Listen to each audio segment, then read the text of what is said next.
Hello everyone, very warm welcome to all of you. Welcome to SWA Education. Myself Radha. I have secured All India rank 111 in CSI UGC NET category, as well as I also qualified NET lecturership twice. Along with that, I also qualified GATE examination in life science category conducted by IIT Kharagpur. So as all of you know, this will be the lecture number 6. ये जो chemistry की series चल रही है इसका ये lecture number 6 है and I am expecting कि आपने 5 लेक्चर जो अपलोड हो चुके हैं वो देख लिए हैं. If you didn't watch that lecture please go in the playlist and watch them. Because आपको पता है कि आपके जितने भी एग्ज़ाम्स हैं जैसे Food Corporation of India, assistant general manager exam, RPSC FSO, technical officers और other state food safety officers के जितने एग्ज़ाम हैं, सो केमिस्ट्री एक अच्छा खासा पोर्शन वहाँ पर कवर करता है. एक अच्छे खासे मार्क्स में वहाँ पर केमिस्ट्री का पोर्शन आता है.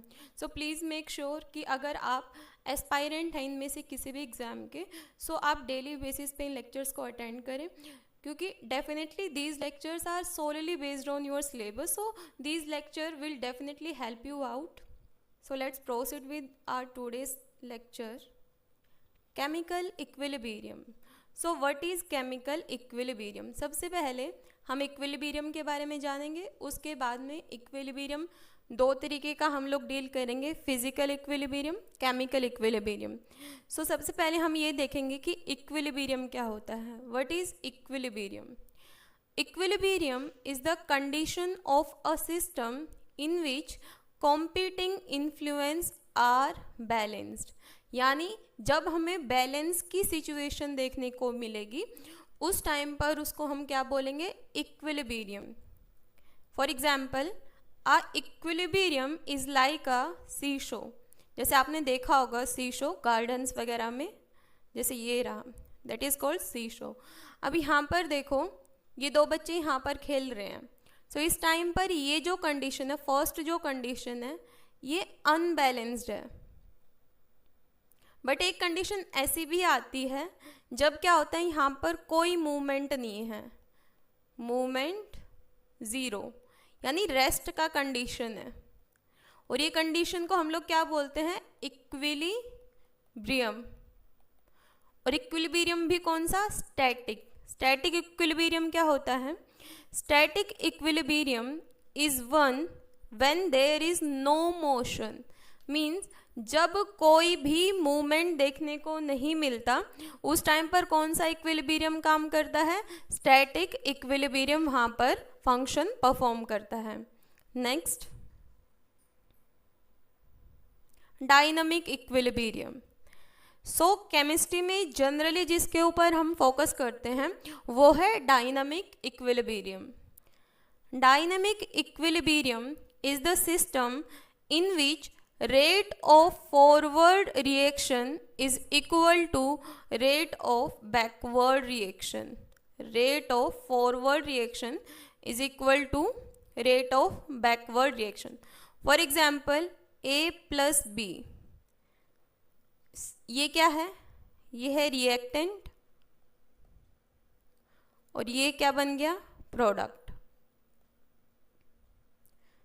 सो जिस रेट से ये रिएक्शन चल रही है, रिएक्टेंट से प्रोडक्ट बन रहा है, उसी रेट से जब प्रोडक्ट से रिएक्टेंट बनेगा सेम रेट होगा फॉरवर्ड रिएक्शन का भी और बैकवर्ड रिएक्शन का भी. सो इसको हम लोग क्या बोल देते हैं? Dynamic equilibrium.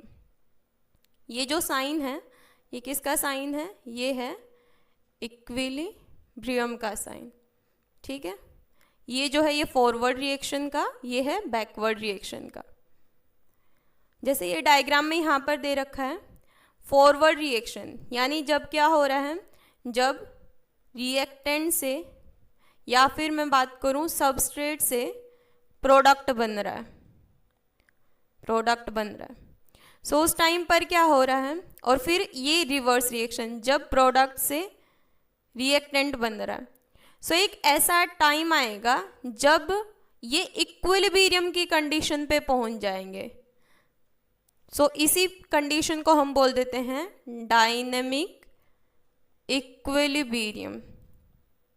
एग्जाम्पल से अगर मैं समझाऊं, ये देखो, मान लो ये मोल है, ठीक है, इसमें टोटल ऑलरेडी 50 इंडिविजुअल हैं, ठीक है, और यहाँ पर ये एंट्री गेट है और ये एग्जिट गेट है, और यहाँ पर क्या हो रहा है, 10 इंडिविजुअल एंट्री ले रहे हैं और 10 इंडिविजुअल एग्जिट ले रहे हैं, लेकिन 10 इंडिविजुअल एंट्री ले रहे हैं, 10 ही एग्जिट ले रहे हैं, ठीक है, यानी कि इक्वल है, entry rate is equal to exit rate. But ये जो इंडिविजुअल है 50, ये तो 50 ही हैं, है ना, इनमें कोई चेंज नहीं है, एंट्री और एग्जिट का इनके ऊपर कोई चेंज नहीं है, ठीक है। तो यहाँ पर क्या है, यहाँ पर इक्विलिब्रियम कंडीशन हम लोग को देखने को मिल रही है, जितना एंट्री रेट है उतना ही एग्जिट रेट है, बट ये स्टैटिक ना हो के इक्विलिब्रियम क्यों है, क्योंकि यहाँ पर मोशन या फिर मूवमेंट देखने को मिल रहा है, इंडिविजुअल एंट्री भी ले रहा है, मूवमेंट कर रहा है तभी तो एंट्री ले रहा है, और एग्जिट भी कर रहा है, तो यहाँ पर मूवमेंट देखने को मिलता है लेकिन इक्विलिब्रियम है। सो ये हो गया डायनेमिक इक्विलिब्रियम।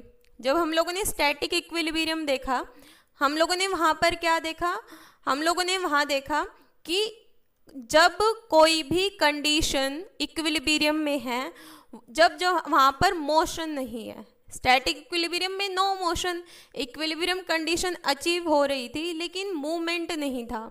यहाँ पर क्या है, यहाँ पर इक्विलिब्रियम कंडीशन मेंटेन हो रही है बट मूवमेंट भी देखने को मिल रहा है। आई होप आपको इसका डिफरेंस समझ आ गया होगा डायनेमिक और स्टैटिक इक्विलिब्रियम का। सो डायनेमिक इक्विलिब्रियम के अंदर फिजिकल और केमिकल, इन दोनों इक्विलिब्रियम कंडीशन के बारे में हम डील करेंगे। सो आज हम फिजिकल इक्विलिब्रियम के बारे में डिटेल में डिस्कस करेंगे, कल के लेक्चर में केमिकल इक्विलिब्रियम के बारे में डिस्कस करेंगे। सो फिजिकल इक्विलिब्रियम में first phase transformation, second dissolution of solid और गैसेस इन लिक्विड, इन दोनों के बारे में डिस्कस करेंगे। नेक्स्ट, सो हम लोग ये सारे पोर्शंस कवर करने वाले हैं, liquid gas, solid liquid, gas solution, solid solution equilibrium, इन सबको कवर करेंगे। Physical equilibrium do not involve changes to the chemical properties of the substance involved, means physical equilibrium जब हम देखेंगे या जब मेंटेन होगा तो उस टाइम पर किसी भी सब्सटेंस के केमिकल प्रॉपर्टी चेंज नहीं होगी। फॉर एग्जाम्पल, जैसे आइस से वाटर बन रहा है, ठीक है, लेकिन क्या हो रहा है यहाँ पर, केमिकल प्रॉपर्टी चेंज नहीं हो रही है ना, प्रॉपर्टी तो वही रहेगी, केवल क्या हो गया है, वो आइस से वाटर, सॉलिड टू लिक्विड चला गया है। नेक्स्ट, पहला हम डिस्कस करेंगे फिजिकल इक्विलिब्रियम में solid liquid equilibrium. For example, ये मैंने यहाँ पर थर्मस बॉक्स ले लिया और इसमें मैंने क्या किया, आइस और वाटर सेम अमाउंट में ऐड कर दिया, इन दोनों को ऐड कर दिया और जो टेम्परेचर रखा वो 0 डिग्री सेल्सियस रखा। लेकिन ये जो 0 डिग्री सेल्सियस टेम्परेचर है, ये मेल्टिंग पॉइंट होता है आइस का, मींस 0 डिग्री सेल्सियस पे आइस मेल्ट हो जाती है वाटर में, बट 0 डिग्री सेल्सियस ही बॉइलिंग पॉइंट है वाटर का, मींस वाटर 0 डिग्री सेल्सियस पे आइस में कन्वर्ट हो रहा है, means rate of melting is equal to rate of freezing. जितना यहाँ पर आइस मेल्ट होगा वाटर में, उतना ही वाटर आइस में कन्वर्ट हो जाएगा। मतलब यहाँ पर क्या होगा, जितना आइस मैंने डाला था उतना ही उतना ही आइस मिलेगा, उतना ही वाटर मिलेगा। सो सॉलिड लिक्विड दोनों इक्विलिब्रियम कंडीशन में यहाँ पर मेंटेन रहेंगे। Next, liquid vapour equilibrium means rate of evaporation is equal to rate of condensation. So condensation क्या होता है? गैसियस फॉर्म से लिक्विड फॉर्म में कन्वर्जन।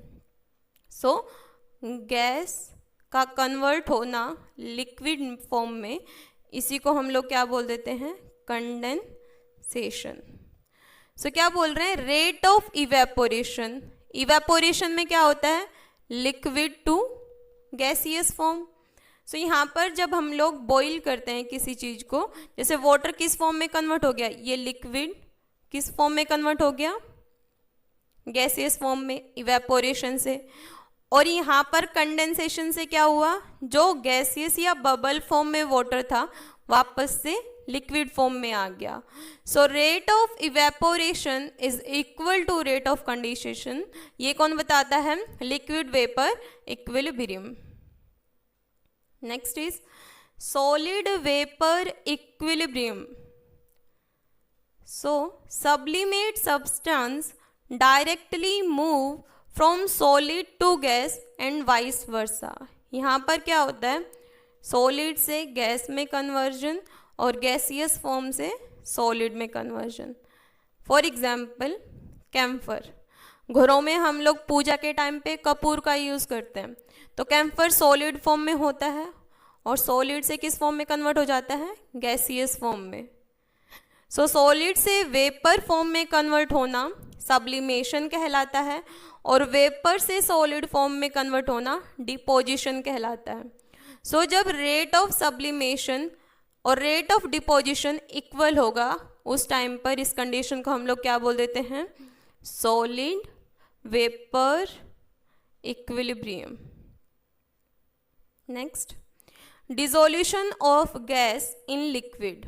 यानी जैसे ये देखो, ये कोल्ड ड्रिंक और सोडा बोटल्स हैं। हमें पता है इसके अंदर लिक्विड है, बट इसके अंदर कार्बन डाइऑक्साइड गैसियस फॉर्म में भी है। सो इस सॉल्यूशन में कार्बन डाइऑक्साइड जो है वो डिसॉल्व है, डिसॉल्व फॉर्म में यहाँ पर है। लेकिन जब हम लोग इसको ओपन कर देते हैं, सो उस टाइम पर क्या होता है? जो कार्बन डाइऑक्साइड सॉल्यूशन में डिसॉल्व थी पहले, अब ओपन करने के बाद किस फॉर्म में आ जाएगी? वो बबल्स फॉर्म में आ जाएगी। सो यहाँ पर क्या है? किस फॉर्म में आ जाएगी? बबल्स फॉर्म में। सो लेकिन कार्बन डाइऑक्साइड का कॉन्सेंट्रेशन तो उतना ही है। सो कार्बन डाइऑक्साइड जो गैसियस फॉर्म में है और कार्बन डाइऑक्साइड जो सॉल्यूशन में है, इनका equilibrium. So dissolution of gas in liquid means liquid, ये अपना क्या है? कोल्ड ड्रिंक, इसमें क्या है? गैस डिसॉल्व है। कैसे पता चला? जब हमने इसको ओपन किया तो यहाँ पर कुछ बबल्स देखने को मिले। वो किस चीज़ के बबल थे? कार्बन डाइऑक्साइड गैस के। Clear? Next, characteristics of physical equilibrium. ये कुछ प्रॉपर्टीज हैं फिजिकल इक्विलिब्रियम की। Physical equilibrium is possible only in closed system at a given temperature. केवल क्लोज्ड सिस्टम के अंदर ही फिजिकल इक्विलिब्रियम देखने को मिलेगा। क्यों? जैसे मैं बोल रही हूँ क्लोज्ड सिस्टम है, इसी के अंदर फिजिकल इक्विलिब्रियम देखने को मिलेगा। अगर ये ओपन सिस्टम होगा तो इसका केमिकल प्रॉपर्टी चेंज हो सकती है, इस वजह से केवल क्लोज्ड सिस्टम के अंदर ही फिजिकल इक्विलिब्रियम देखने को मिलेगा। अगर मैं ओपन सिस्टम के अंदर रन करवाऊंगी तो केमिकल प्रॉपर्टी चेंज हो सकती हैं, जिस वजह से ये बोला गया है कि physical equilibrium is possible only in closed system at a given temperature. Next, all measurable property of system remain constant. Third, stable dynamic equilibrium, यानी कौन सी कंडीशन देखने को मिलेगी? Dynamic equilibrium means equilibrium condition होगी लेकिन मूवमेंट देखने को मिलेगा। Thank you so much everyone. अगर आपको वीडियो पसंद आया हो तो वीडियो को लाइक शेयर करें, सब्सक्राइब करें चैनल को। मिलते हैं नेक्स्ट वीडियो में और एडवांस कॉन्सेप्ट के साथ में। कल हम डिस्कस करेंगे केमिकल इक्विलिब्रियम के बारे में। वीडियोस को लाइक करें, शेयर करें, सब्सक्राइब करें और डेली रूटीन में वीडियोस को देखें, क्योंकि ये एक सीरीज़ में चल रहे हैं लेक्चर्स। अगर एक भी मिस होता है आपका कनेक्ट नहीं बैठ पाएगा।